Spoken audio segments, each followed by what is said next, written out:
Hörmətli yurtdaşlar, sizlərə qiziqarlı Cobalt göstərimiz 2012-ci ildə işləb çıxarılған 33.000 kilometr yürüyən Cobalt'ını sizlər bilən görüb çıxamız demək.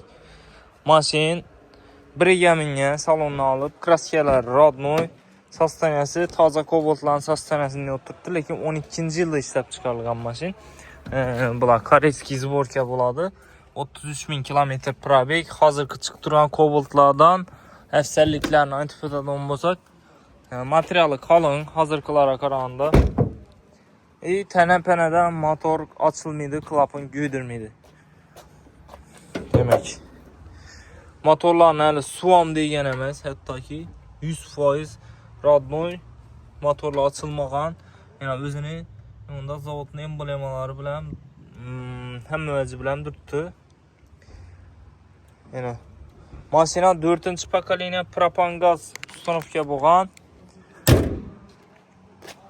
Əldə visovka qoyulğan ekan, avtomat diska bilan 4 dana paket balon taza qoyulğan hələ 2 günlükdə. Xodoyuna, motoruna gəp bo'lsin mümkün emas. Kraskalari taza. Şimdi maşin köpçülük qara bir idi. Sidinələrin duruşuna qaranglar. Taptaza durdu özünü sidineləri. Lakin saqlanğan maşin. Monitorlara məndən səsi bax. Lüks kondisioner, prostoy emas. 2012 lekin. Onu işqibazı bilədi, düşünən adam, şimdi yıldagi avtomobil haydagan adam bilədi maşının içlikini.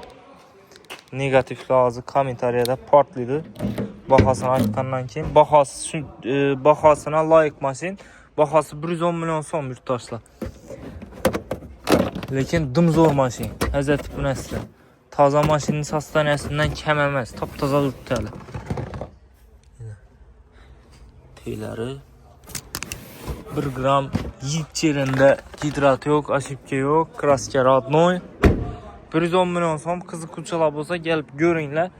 Avtomat diske bilən balonlara paket qoyulğan. Yəni Qoşköprü avtomarketdə satuda duradı yurtdaşlar, gəlib ala arasında.